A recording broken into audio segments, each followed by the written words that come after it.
Amados hermanos en nuestro Señor Jesucristo y María Santísima, nuestra Madre.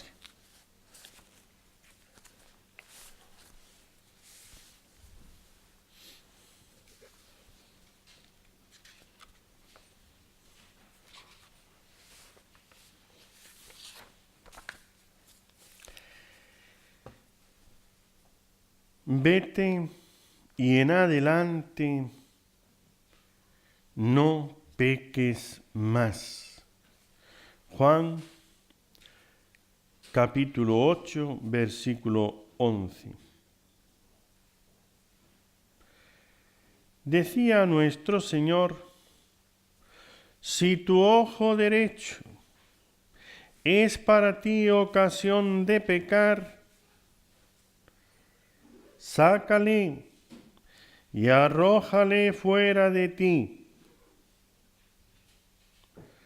Si tu mano derecha te es ocasión de pecar, córtala, pues mejor te está perder uno de tus miembros que no que todo tu cuerpo sea arrojado al infierno. Lo que la moral cristiana dice a propósito del sexto mandamiento fuera del matrimonio, la delectación carnal directamente consentida con plena deliberación es un pecado mortal, y no hay aquí parvedad de materia. ¿Por qué? Porque tal consentimiento directo nos expone próximamente a otro más grave. Es como poner el dedo en un engranaje que nos destrozaría el brazo entero. Un engranaje, metes ahí, no es solamente el dedo, es que te va absorbiendo entero. Se trata ahí de evitar un pecado capital que conduce a la inconsideración, a la inconstancia, a la ceguera espiritual y al amor de sí hasta el odio de Dios y la desesperación. También San Pablo nos recuerda enérgicamente la necesidad de esta mortificación, de la cual nos da ejemplo, como dice: castigo mi cuerpo y lo esclavizo, no sea que habiendo predicado a los otros, venga yo a ser reprobado. Se trata aquí de la mortificación de los sentidos y del cuerpo en general, para asegurar la libertad de espíritu. De modo que el cuerpo no abrume al alma y la deje vivir su vida superior. Tú estás llamado a una vida de Dios, no una vida de sentidos, de placeres, de goces terrenos y mundanos. Enseña Santo Tomás que la lujuria se evita más bien huyendo las ocasiones que no por la resistencia directa, que hace pensar demasiado en lo que se ha de combatir. Como ya saben, en alguna ocasión lo hemos comentado, 3 formas de vencer el pecado. Cada pecado tiene su método. No todas las tentaciones se les combate y se les vence igual, sino cada tentación, cada pecado tiene su método particular. Uno es huir, otro es combatir hasta vencer, y otro es ignorar, olvidar, no darle ninguna importancia, no pensar, no entrar en diálogo, ni combatir, ni dialogar con la tentación. Según sea la tentación, así hay que actuar. Pero si empleas el método equivocado, ¿ve? Ciertamente que si hay una pared delante, no te pongas a darle puñetazos a la pared, que no la vas a tirar. Te vas a hacer más daño. Eso es emplear el método equivocado. Es que no puedo caminar, hay aquí una pared. Ignórala, rodéala. ¿Ve? Déjala y tú vete por otro sitio. Eso es lo que tienes que hacer. Lo que no puedes hacer, hay que mover la pared. ¿Ve? Yo voy con un coche, con un vehículo, con un carro. Me encuentro un obstáculo. ¿Qué hago? Venga, vamos a hacer la carretera, quitar los árboles. No se trata de hacer un camino recto y ahora meter aquí una excavadora y hacer todo ese movimiento de tierra solamente para pasar. Pues si tienes una carretera que da la vuelta, ignóralo, ahí está la montaña, muy bonito, pero yo me voy por la carretera, dando vueltas. Eso es lo que hay que hacer con ciertas tentaciones. Esquivarlas, irse por otro sitio. Pero cuando no se trata de ciertas tentaciones, lo que hay que hacer es vencer hasta aplastar. Eso es las dudas de fe, por ejemplo. Si yo tengo una duda en la fe, no puedo dejarla y seguir como si no la tuviera. ¿Sí? Entonces, ciertas tentaciones de vanidad, de orgullo, déjala, no te metas con eso. Olvídalo, esquívalo, sigue tu camino. Es mejor olvidar, no darle ninguna importancia. Si es una pasión, ¿ve? Huir. Si hay un fuego, no quieras pasar por el medio del fuego, te vas a quemar. Huye. Ahí viene un incendio. ¿Qué tienes que hacer? Huir. ¿Ve? Huye y no te quemarás. Pues entonces, las pasiones, lo que es la pasión carnal, no se trata, yo soy más fuerte, yo voy a poder, yo voy a aguantar, yo no voy a caer, yo voy... No, señor. Huye. ¿Ve? Es la única victoria que tú puedes tener. Si viene el incendio, pues sencillamente vete a otro sitio donde no esté el fuego ardiendo. Si tienes ahí una guerra, ¿ve? ¿Qué vas a hacer? ¿Meterte ahí en medio de la guerra? ¡Quietos, no disparen, que tengo que cruzar! Bueno, pues, no lo sé, pero vamos, si eres tan loco como para eso, pues me gustaría hasta para filmarlo, ¿no? Para poder decir, mira qué loco, se metió en medio de la guerra, le dijo que parasen porque iba a cruzar, porque iba a comprar un chicle en la tienda de enfrente. Y lo mataron, claro, porque no le hicieron ni caso. Entonces, hay cosas con las que no tienes que combatir, tienes que huir. Las pasiones. Si en la fe no es huir de las tentaciones, es aclararlo, eso es combatir hasta vencer. ¿Cómo? Que si Jesús es Dios, a ver, esto yo lo tengo que solucionar, lo tengo que aclarar de tal manera que la tentación ya nunca más regrese, porque la he vencido. Esas son las tentaciones de la fe. ¿Ve? Tienes que formarte, tienes que orar, tienes que preguntar, tienes que salir de la duda hasta que ya esa duda desaparezca porque la has triturado, la has vencido, ya tienes todos los argumentos y ya nunca más vuelve a aparecer. En esas tentaciones, vencer, triturar, superar. Si son las pasiones, es el incendio. Huye, esquívalo, vete a otro sitio. ¿Sí? Ahora, si tienes ahí un fantoche que está ahí queriendo llamar la atención para distraerte, para asustarte, no le hagas ni caso. Vete por otro lado, sigue y olvídalo. ¿Sí? Si te pones a un fantasma a hacerle caso, pues, perdóname, pero te vas a hacer encima las cosas esas que huelen mal. Entonces te vas a... ¿sí? No, sencillamente, ignóralo. Una persona que está ahí insultándote y diciéndote, no te vas a poner ahí a bofetadas para... Ve, ignóralo, sigue tu camino, que se quede ahí, pues ya está. Ciertas tentaciones, olvidarlas. Según sea la tentación, así que actuar.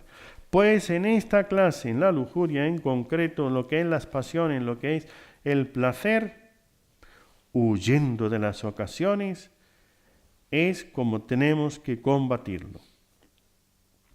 En cambio, la asidia, la pereza espiritual, la pereza física, se vence con la resistencia, haciendo lo contrario. ¿Ve? Tengo pereza, no tengo ganas de rezar. Pues reza al doble, reza al doble, así es como se vence esa tentación.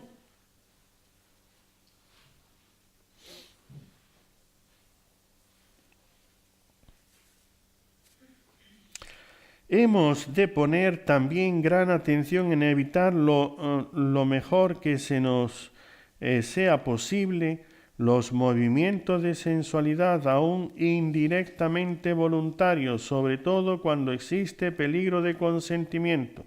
También es muy conveniente para algunos evitar ciertas lecturas para que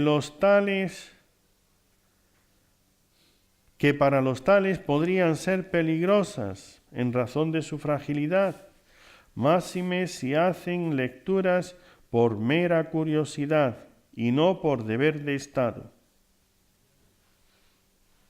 Una de las cosas que se ve la vocación, para qué vale uno y para qué no vale, ¿ve? Si una persona, nada más que empezar a ver un libro de medicina, le causa un torrente, un torbellino de tentaciones y aquello es una turbulencia, pues sencillamente no tiene la vocación de médico. Eso es, no tiene la vocación de enfermero. Será de contable, de matemáticas o de lo que sea, porque las matemáticas no le vienen las tentaciones esas que les despierta todas las pasiones carnales. Pero si ya con mirar leer cualquier cosa que sea de medicina, simplemente de el cuerpo humano o de una serie de cosas, eso ya le supera, es que no tiene esa vocación. Pues ni para formarse, ni para, ya por curiosidad o ya por formación, puede dedicarse a esas lecturas que le causan tanto peligro. Como saben, está esto, ¿no? Las personas estas que tienen esa psicología dañada, ¿no? Que se empiezan a leer cualquier cosa. Es un psicópata que empieza ahí, no sé qué, no sé cuánto, yo solo tengo, y ya empieza a hacerse un mundo ahí mental y todos los problemas, lo que sea, ya lo vuelve en sí, ya es contra sí, no sé qué, no sé cuánto, etcétera. Pues que no lea esas cosas. ¿Ve? Lo que hemos dicho antes, hay que saber renunciar. En esta vida, si no aprendes a renunciar a ciertas cosas, no podrás vivir. Tienes que saber renunciar. Vivir la vida espiritual, vivir la vida también física, corporal. En este terreno es necesario vigilar ciertos afectos que podrían llegar a ser demasiado sensibles y sensuales. El autor de la Imitación de Cristo, Tomás de Kempis, nos dice que hay que evitar la demasiada familiaridad con las criaturas para gozar de la de nuestro Señor, y que ciertas afecciones demasiado vivas y sensibles hacen perder la paz del corazón. Santa Teresa también en el Camino de Perfección, en el capítulo 4, dice que ciertas amistades particulares son verdadera peste, que poco a poco hacen perder el fervor y después ponen en peligro la salvación. Miren, el vencimiento de ciertas cosas, incluso afectos, es necesario para la salvación del alma. hay personas que tienen pues eso, unas amistades, que todo es vamos a ir al cine a ver unas películas que no se pueden ver, o irse de paseo no sé qué sitio, hacer no sé cuántas cosas. Es que son mis amigas, pues tienes que renunciar. Así de sencillo. Si no tienen más que vanidades, incitación a pecado y conversaciones contrarias a la fe, pues o renuncias o terminas perdiendo la fe. ¿Está? Pero hay que saber renunciar. Pues en la vida tienes que renunciar a amistades, personas, a situaciones, actitudes, comportamientos, a costumbres. Tienes que renunciar a placeres, a cosas, a tentaciones. Tienes que renunciar a injusticias. Esto es tomar a Cristo por Rey. Que Jesús entra en Jerusalén. En esa entrada Él va a ser aclamado. Cuando se aproximaron a Jerusalén, al llegar a Betfagé, junto al monte de los olivos, tomó Jesús aquel burriquillo, como habíamos dicho en la conferencia anterior.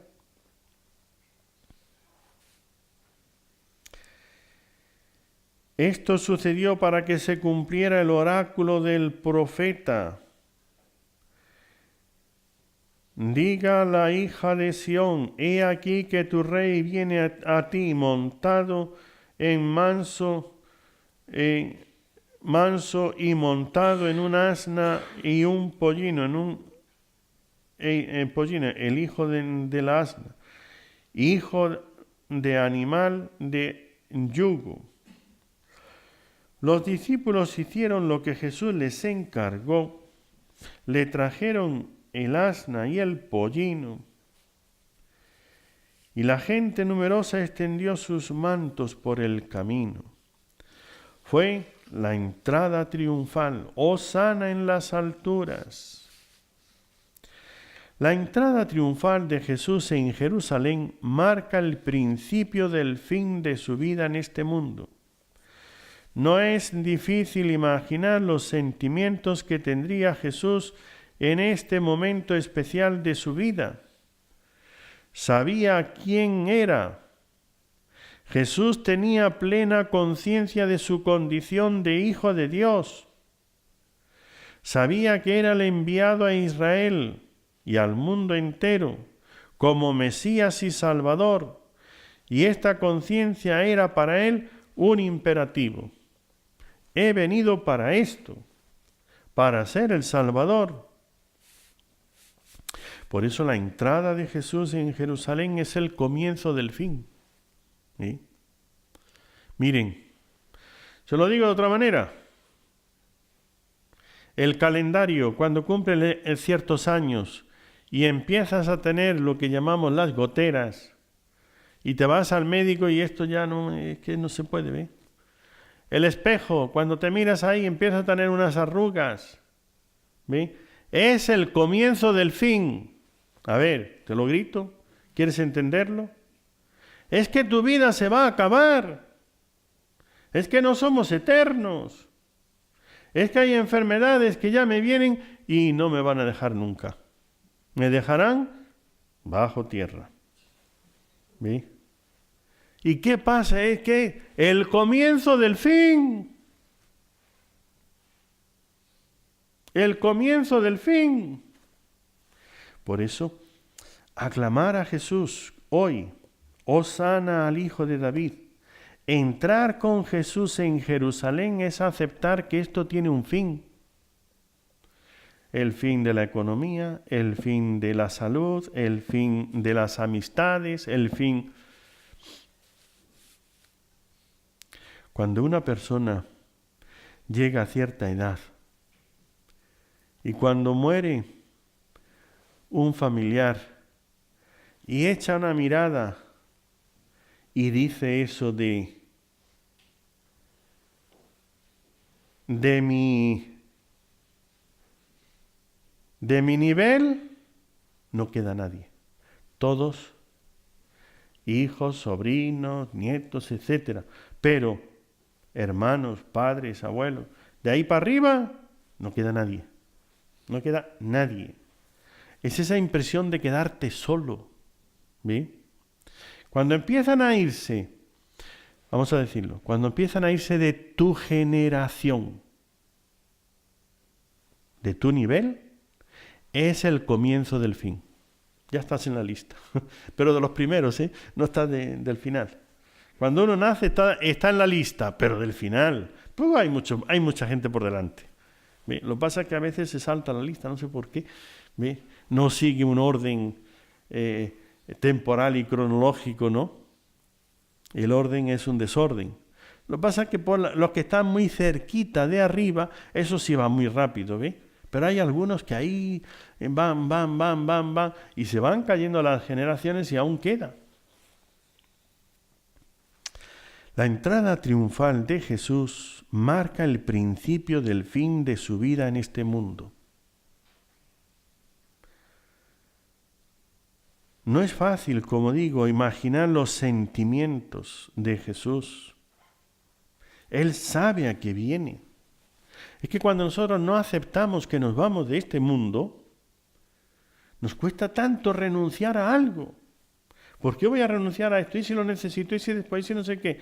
O sea, la práctica de la renuncia es parte de la asumir psicológicamente, mentalmente y afectivamente que no soy de este mundo, que estoy de paso y voy a una vida eterna. Mi mundo es el otro, no es este. Como hijo de Dios, Jesús tenía que dar gloria a su Padre en todas sus obras y todas sus palabras, en su manera de ser y en su manera de actuar, y además tenía que ser en todo momento y en toda circunstancia presencia viva de Dios entre los hombres.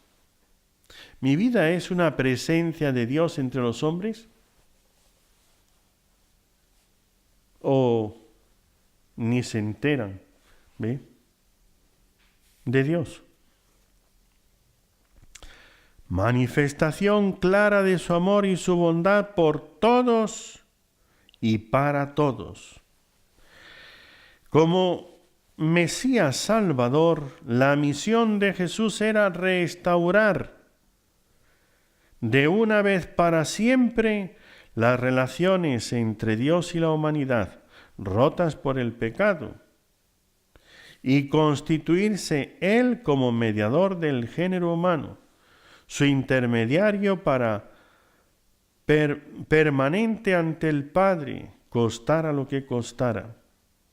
Por eso, no todas las religiones llevan a Dios. Solo la religión que tenga a Jesús, el cristianismo. Y dentro del cristianismo lo que Él dice, es decir, lo que Él funda, la Iglesia Católica. Para ser lo que tenía que ser y cumplir su misión, Jesús estaba dispuesto a todo.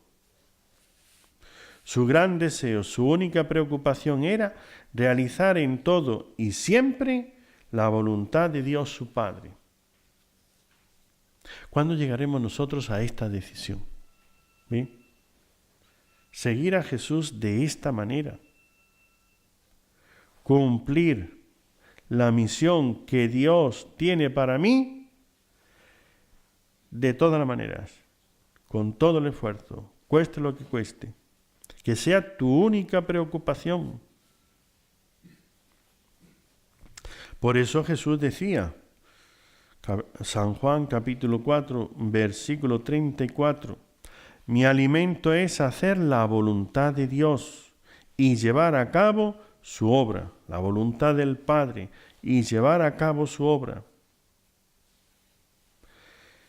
En una ocasión dijo a sus discípulos, Mateo 20, 28, el Hijo del Hombre no ha venido a ser servido, sino a servir y a dar su vida en rescate por muchos, por todos. Yo no he venido sino a dar la vida. O sea, tú no has venido a vivir acá, a tener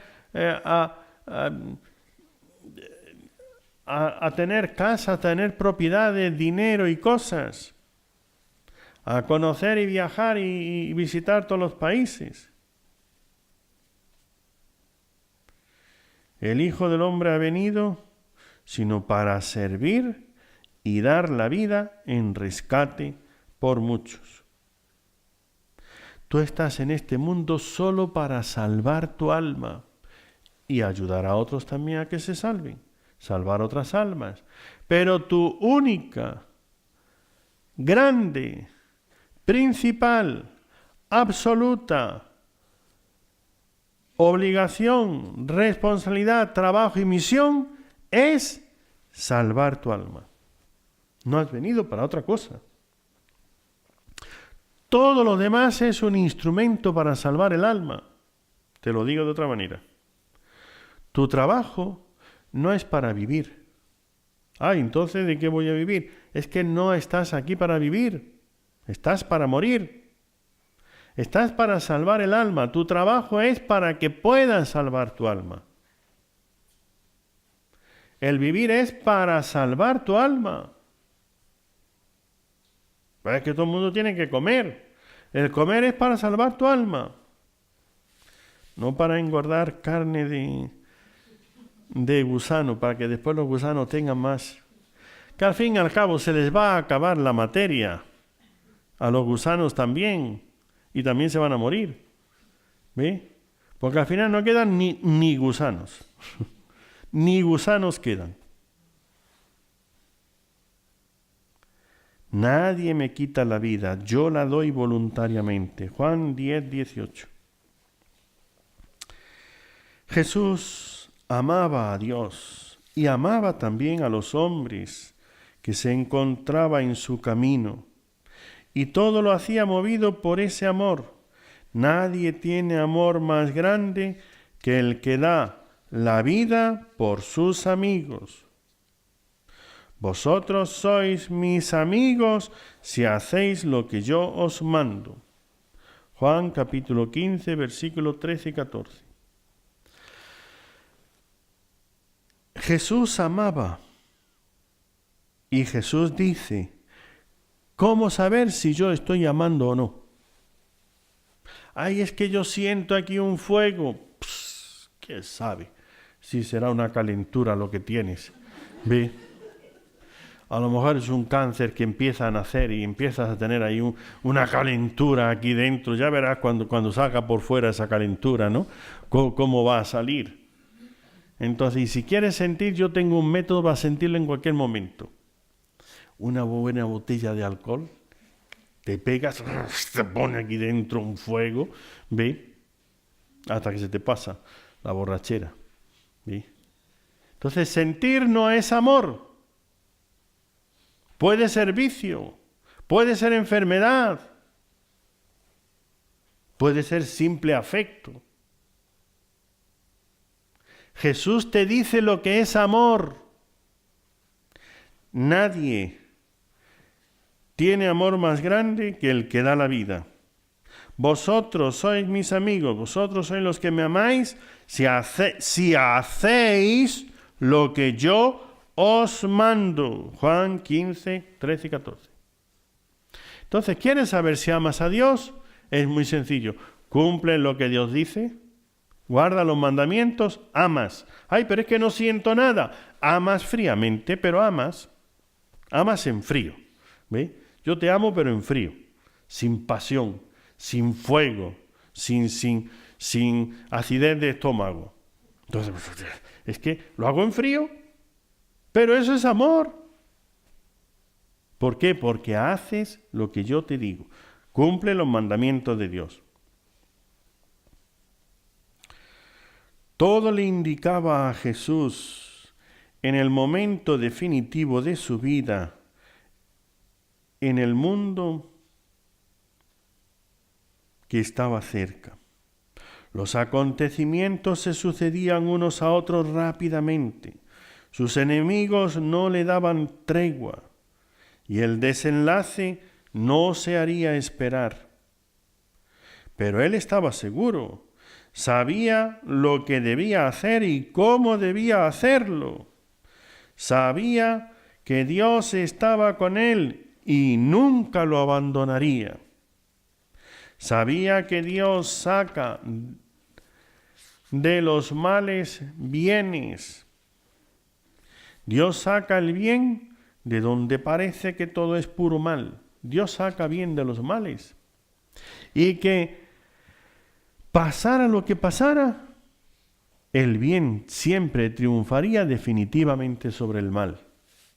¿Sí? Tienes que quedarte con una idea bien clara y bien fija. El bien es más fuerte que el mal, siempre.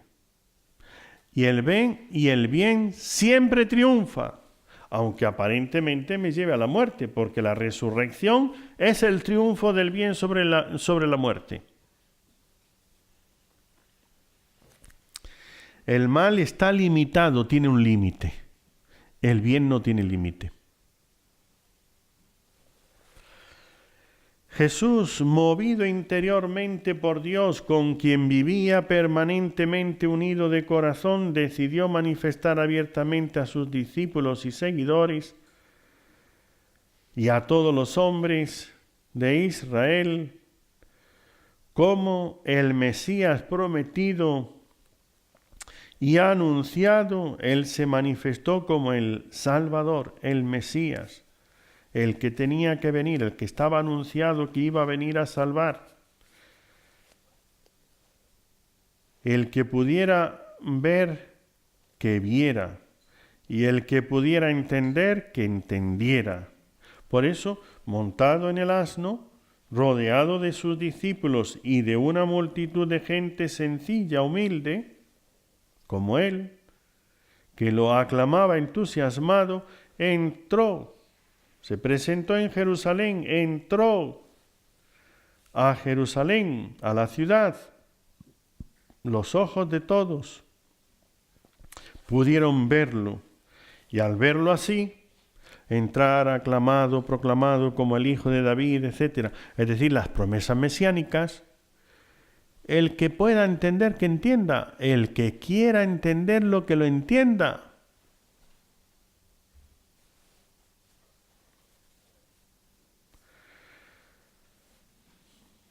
Jesús se presentó como un Mesías pacífico, humilde y manso, muy diferente al Mesías político que los jefes del pueblo y todos con ellos anhelaban. A veces tú te imaginas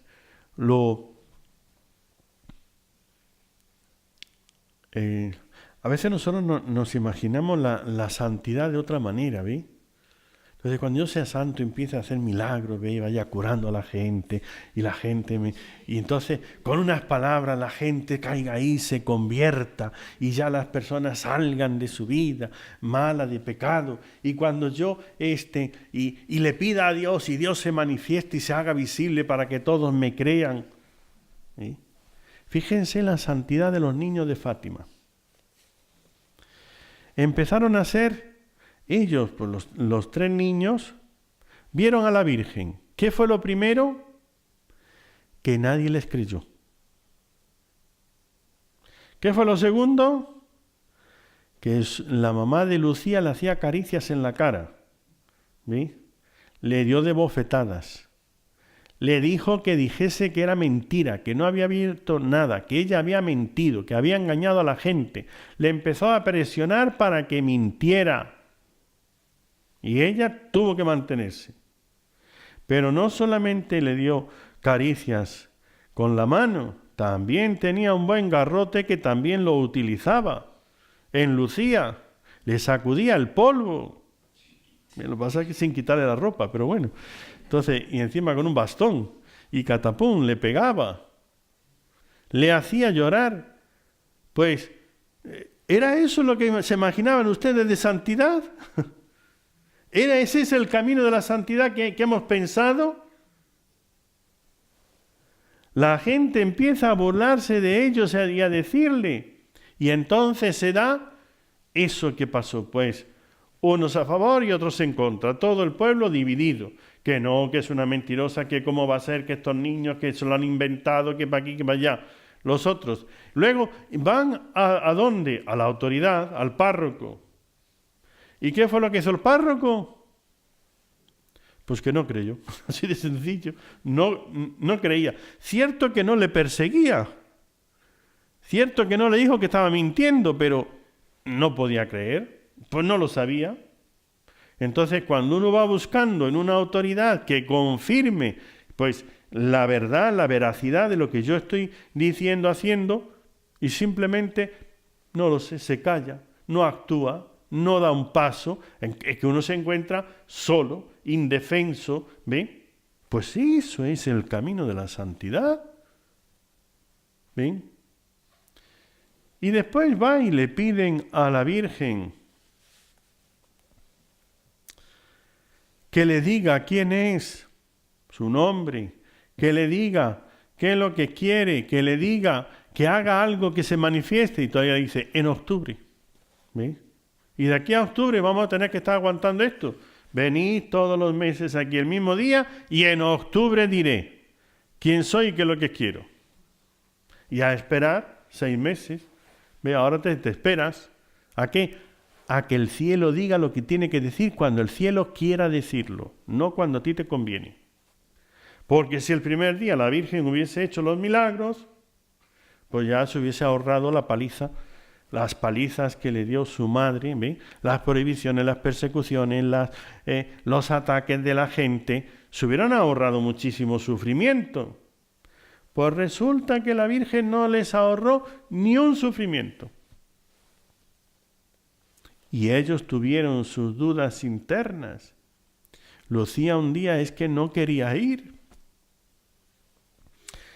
¿Para qué voy a ir si voy a sufrir más? Y si estoy engañada, porque lo que más le hizo sufrir fue que le dijeron, eso es del demonio, te está engañando el demonio. Y aquello fue lo que le hizo a ella decir, ¿pero cómo? ¿Y si es el demonio y no es Dios? ¿Y si no es la Virgen? ¿Y si es el demonio que se está apareciendo? Entonces ahí sí que empezó a sufrir profundamente Lucía.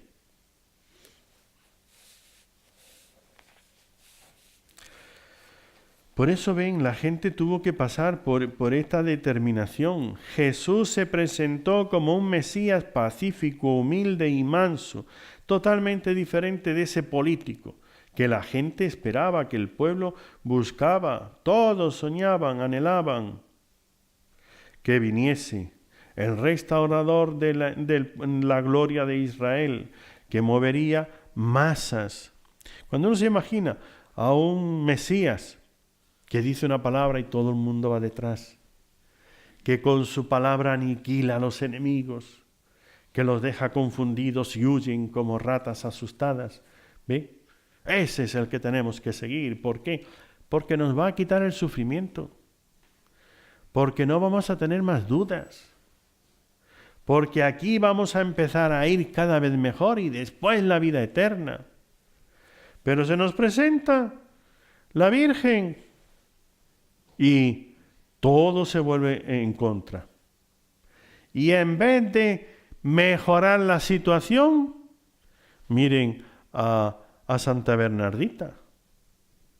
En vez de mejorarle la situación de pobreza que tenían, todavía meten a su padre en la cárcel, empiezan a decirle, entonces es una persecución.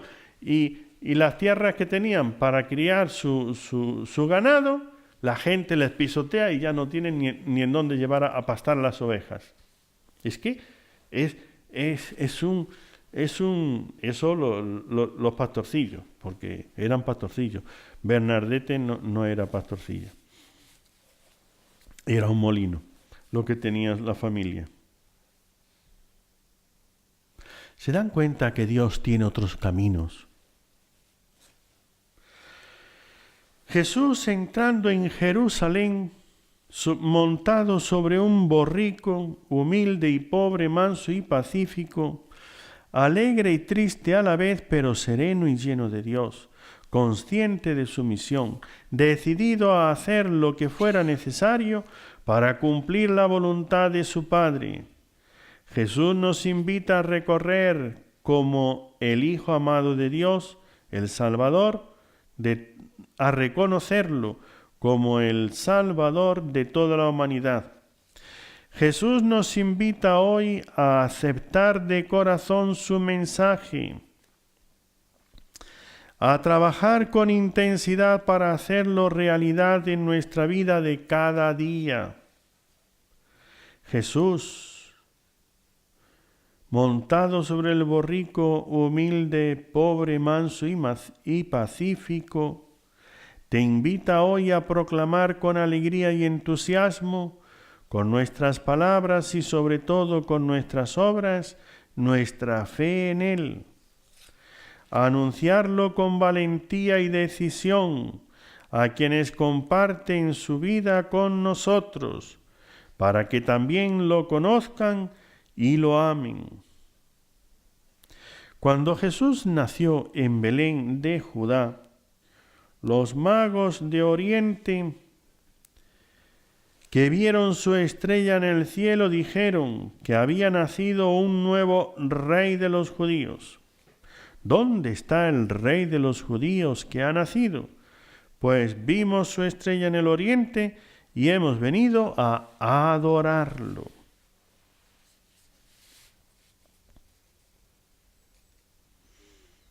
¿Adoras a Dios? Fíjense que hay muchas veces que nosotros nos ponemos a rezar, a pedir, ¿ve? Rezamos, pedimos y se nos olvida adorar.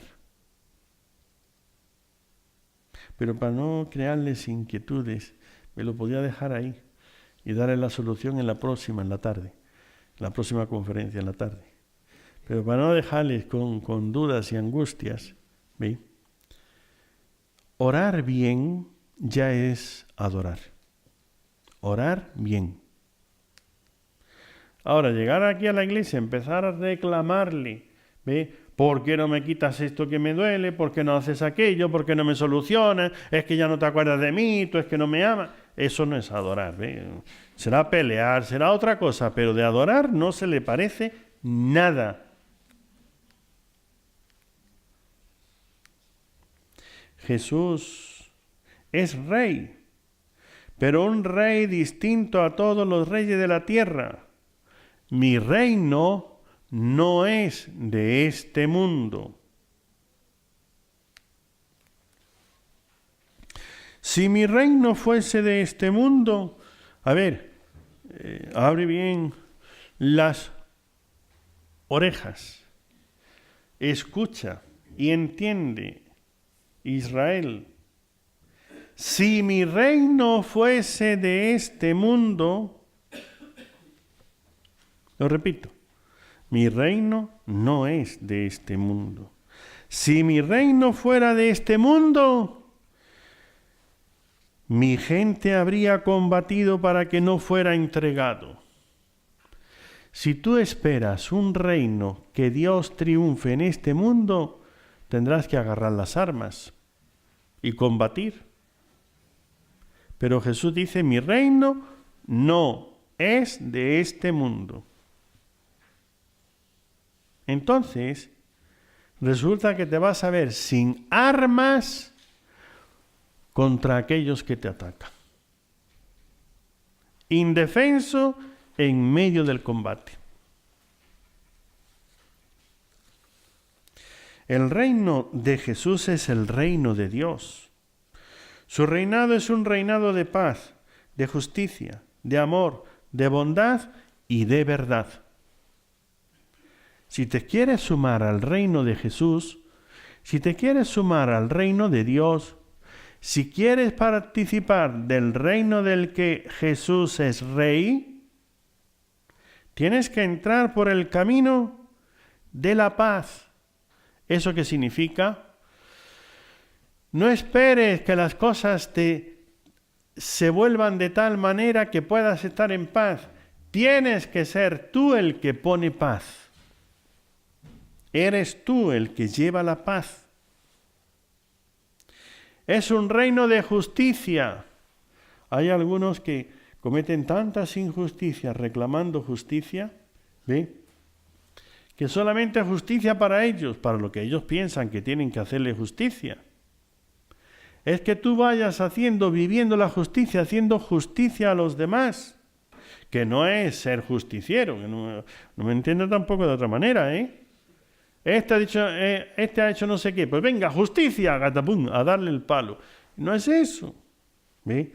De amor, de amor. No tengas rencor, no tengas, ¿ve? Que el amor es desearle la salvación. El amor es trabajar para la conversión y el cambio de esa persona. Que ya hemos dicho antes que no es un sentimiento. No es sentir. Si fuese sentir, ¿saben ustedes quiénes son los que más amarían en este mundo? ¿Se lo imaginan? Los drogadictos. ¿Sí? Porque la droga lo que te hace es sentirte y te sientes, vamos, de una manera. ¿Sí? Pues entonces, venga, pura droga, venga así el gotero, enchufado ahí y todo el día, pegado para estar amando todo el día. Entonces, no es sentir, ya lo hemos dicho, es vosotros sois mis amigos si hacéis lo que yo os mando. Entonces, amar, este reino del amor es a hacer lo que Dios nos manda, a cumplir sus mandamientos, a afinar en los mandamientos hasta en las pequeñas cosas. Eso es amar de verdad. Es un reino de amor. Entonces es un reino donde el que ama afina para cumplir finamente hasta las más pequeñas cosas la voluntad de Dios. De bondad. Es un reino de bondad. Si es un reino de bondad, mira, al que te abofete en una mejilla, sal corriendo porque te va a dar en la otra. ¿Sí? Tienes que devolverle haciéndole bien y no saltándole los dientes. ¿Cuándo entenderemos que el camino de la bondad es el camino del reino de Dios? Sé bueno con quien te hace el mal, sé bueno con quien te hace el bien, sé bueno con quien te es indiferente. Sé bueno, ve sembrando el bien, punto.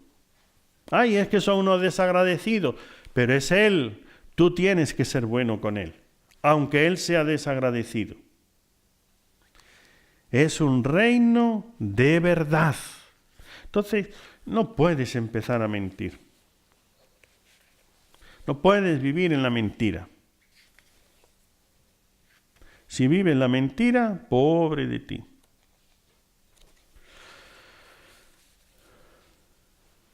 Escuchen esto.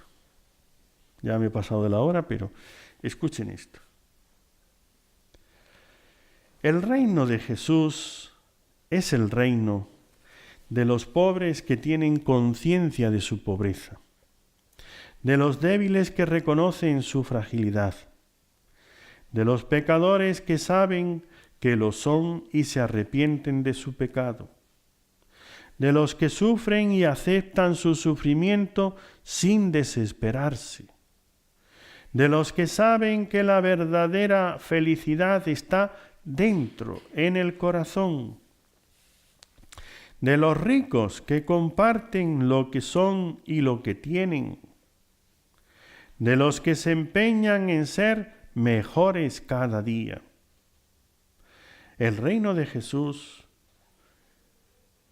es el reino de los que buscan a Dios, de los que son generosos, de los que saben amar a los demás, de los que sirven con humildad, de los que dicen siempre la verdad, de los que perdonan de corazón las ofensas recibidas, de los sencillos.